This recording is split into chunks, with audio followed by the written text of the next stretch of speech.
كلمات الله تامات من غضبه وعقابه ومن شر عباده ومن همزات الشياطين وأن يحضرون. نعوذ بالله الذي يمسك السماء أن تقع على الأرض إلا بإذنه من شر ما خلق وزرع ومن شر الشيطان وشركه. أعوذ بالله السميع العليم من الشيطان الرجيم. بسم الله الرحمن الرحيم. إن الحمد لله نحمده ونستعينه ونستهديه.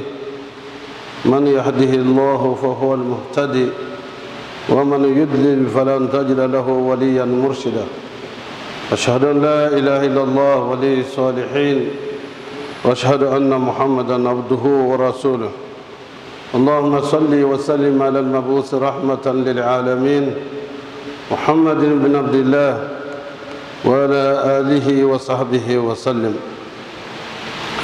Chers frères et sœurs, Allah subhanahu wa ta'ala nous dit dans le Saint-Coran, Bismillahir Rahmanir Rahim, wa dhakir fa inna dhikra tanfa'ul mu'minin. Rappelez, car le rappel est utile aux croyants sincères. Notre rappel aujourd'hui portera sur la paix. La paix qui est une recommandation de notre religion, qui l'on appelle par ailleurs le nom à l'islam. Ce nom n'est pas donné par les hommes. C'est le créateur de l'homme et de tout le cosmos, Allah, qui l'a appelé ainsi parce que l'un des noms exaltés d'Allah, c'est Salam. Et nous en parlons aujourd'hui parce que cette journée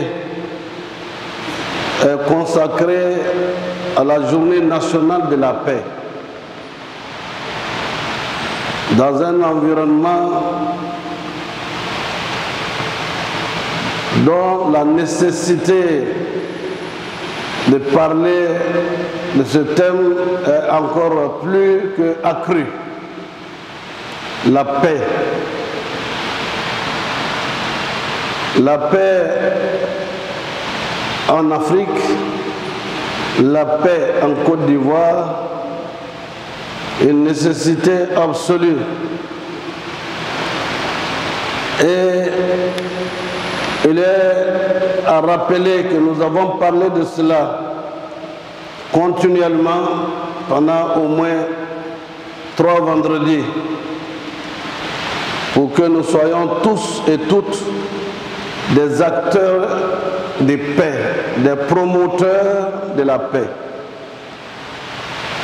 Nous n'en parlons pas par rapport à quelque situation politique que ce soit, mais parce que notre religion nous y appelle. Toutes les religions appellent à la paix. La paix, l'amour des hommes, la tolérance, le dialogue, l'échange, le respect de l'autre sont des éléments qui sont chers à l'islam. L'islam veut ainsi éviter tout ce qui est forme de conflit, éviter les affrontements, éviter tout ce qui est affrontement et qui peut porter atteinte à la vie des hommes. Dans l'islam ainsi, notre religion nous instruit un certain nombre de choses pour que nous ayons une culture de la paix. L'éducation à la paix est ce qui ressort de tous les enseignements que nous recevons du Coran et des enseignements du prophète Mohammed sallallahu alayhi wa sallam. Ainsi, un musulman au sens du croyant au message de l'islam celui ou celle dont les gens n'ont à craindre ni sa langue, ni ses armes, ni ses actes, comme le dit le prophète Muhammad sallallahu alayhi wa sallam. Si la culture islamique fait de la paix une exigence fondamentale pour le croyant musulman au plan universel, il convient de préciser que la notion de culture de la paix trouve sa justification dans le fait que c'est dans la culture que s'exprime la dimension spirituelle de l'homme, somme de ses croyances, de son savoir, de son expérience, de sa sensibilité. La culture est ainsi au centre de la perception que chaque personne a d'elle-même, de sa société et de celle des autres. Elle est la source première de ses motivations, de ses choix et le moteur de ses actions. C'est la culture qui donne aussi sa spécificité à un peuple, car un peuple n'existe que par les liens tissés entre ses différents membres à travers une histoire commune, l'usage d'une même langue, des croyances, des valeurs, des symboles, des créations et des représentations dans lesquelles chacun peut se reconnaître. Nous savons donc que la paix est intrinsèque à notre religion, l'islam. La paix est donc la recherche quotidienne du musulman. C'est ainsi, à chaque rencontre, les musulmans se saluent par Assalamu alaikum wa rahmatullahi ta'ala wa barakatuh, qui signifie que la paix, la bénédiction et la grâce d'Allah soient sur vous. Le prophète Muhammad sallallahu alayhi wa sallam est ainsi le premier à en avoir fait l'usage. Et le Seigneur demande de lui répondre que la paix soit sur toi. Et le prophète Muhammad sallallahu alayhi wa sallam de dire que la paix soit sur ma communauté. C'est ce que nous prononçons dans notre tashahhud. Tahiyatu lillah, zakiyatu lillah. Les salutations quotidiennes, c'est l'expression également de la paix en tant que sécurité et sécurisation. En disant Salamu alaikum rahmatullahi ta'ala wa barakatuh, c'est exprimer à celui ou celle que vous rencontrez que cette personne n'a rien à craindre de vous, n'a rien à craindre et qu'il n'y a que paix qui est dans vos intentions, dans notre intention, et la paix dans tout acte que nous devons poser. Le Seigneur du monde nous l'a répété à maints endroits du Saint-Coran. Lorsqu'il dit dans le Coran, Salamun ala Nuh fil alamin, Salamun ala Ibrahim, Salamun ala Musa wa Harun, Salamun ala Ali Yasin, Salamun ala al-Mursalin. Paix sur Noé, paix sur les mondes, paix sur Ibrahim, paix sur Moïse et Haroun, paix sur Elias, sur Élie. Tout ceci, l'islam, prononcer le mot paix est le préalable à tout échange. Il en est de même entre le musulman et Dieu, Allah. Même sur le champ de bataille, quand un ennemi non musulman prononce salam, vous n'avez pas le droit de le combattre, quelle que soit son intention de vous combattre. Voilà combien le thème paix est fondamental et dominant en islam. L'individu qui approche Dieu à travers l'islam ne peut pas manquer d'être en paix avec Allah, avec lui-même et avec ses semblables.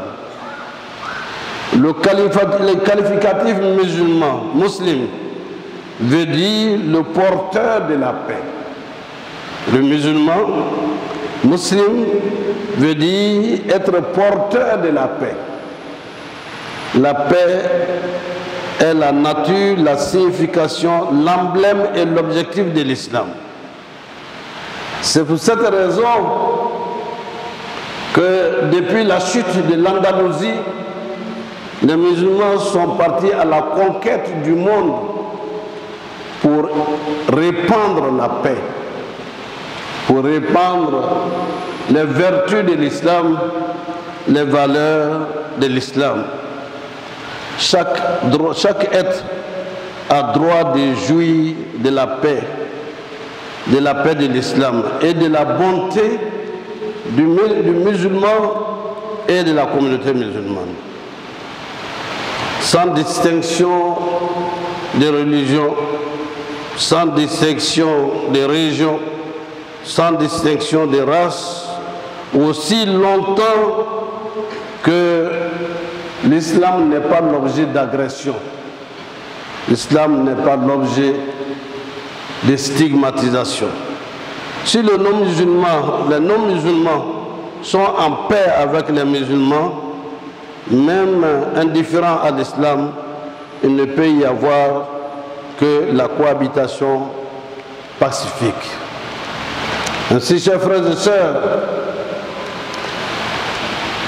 le mot paix de l'islam est le produit également d'une culture, la culture de la justice et de l'équité. Cela est également un des enseignements du Saint-Coran et donc d'Allah subhanahu wa ta'ala. La paix est la résultante de l'égalité des peuples et des nations. Et Allah subhanahu wa ta'ala nous dira dans le Saint-Coran, Bismillahirrahmanirrahim, Ya ayyuhan nasu inna khalaqnakum min dhakarin wa unsa wa ja'alnakum shu'uban wa qaba'ila lita'arafu inna akramakum 'inda Allahi atqakum. Oh vous les hommes, nous vous avons créé d'un homme et d'une femme. Nous vous avons répartis en peuple et en tribus afin que vous vous connaissiez mutuellement. Le meilleur parmi vous est le plus pieux. L'islam, donc la paix, est la manifestation du respect des droits de l'homme. Et ces droits commencent par le droit à la vie. Le droit à la vie, c'est respecter la sacralité de la vie.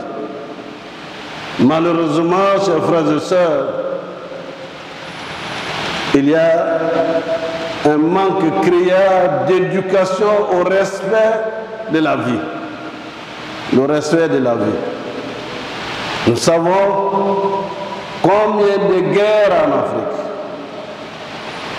combien de conflits nous traversons en Afrique, combien de crimes et de conflits que nous connaissons. Les raisons sont difficiles à cerner. Prenons le cas de Rwanda, où il n'y a qu'un seul peuple, une seule religion, le catholicisme.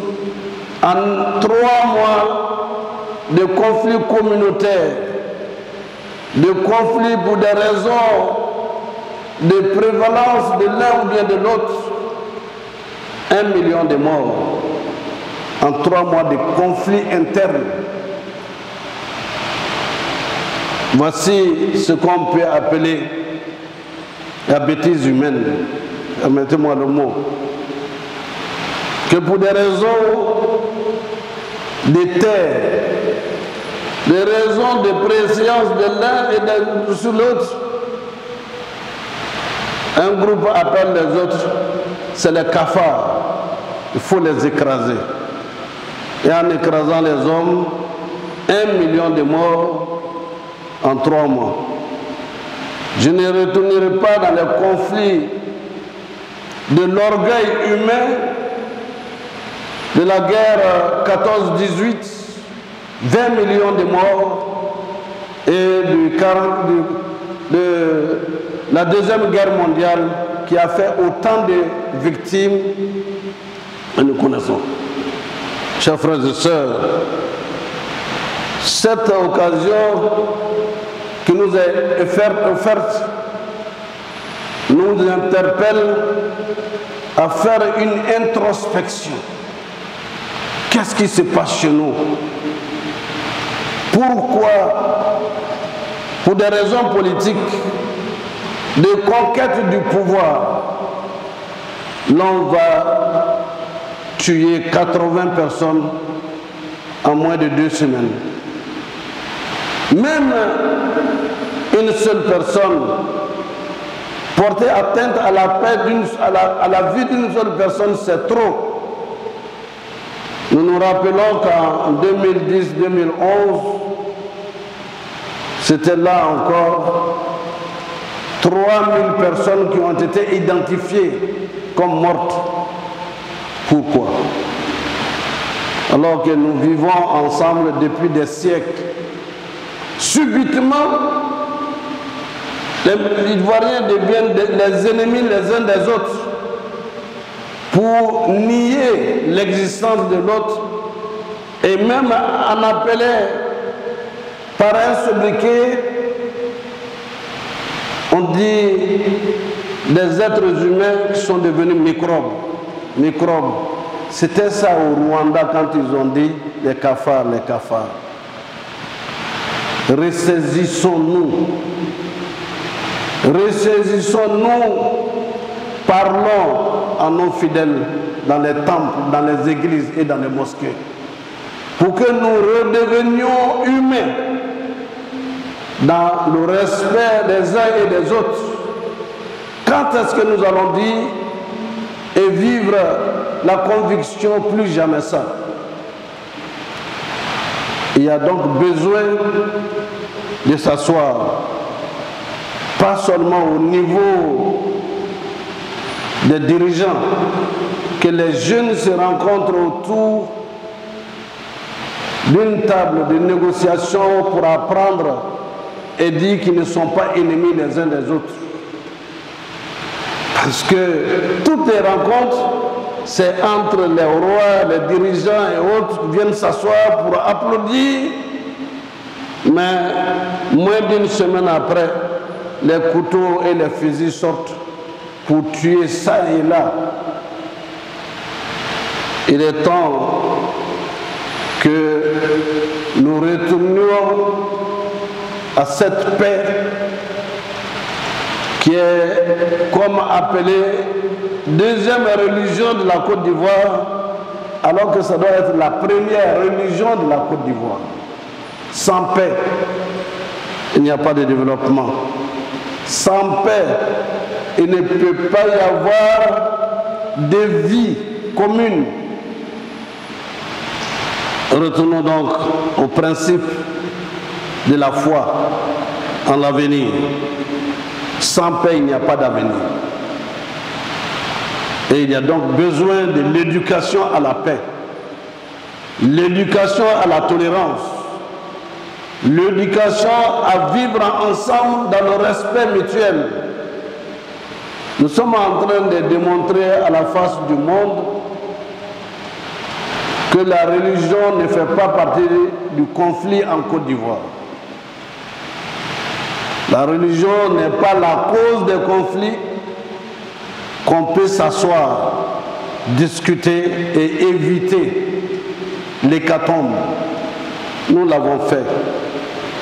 Nous sommes allés voir tous les leaders à la veille, à l'avant-veille des élections. Quelle est votre part de sacrifice? Quand est-ce que vous allez vous rencontrer pour éviter ce qui va se passer?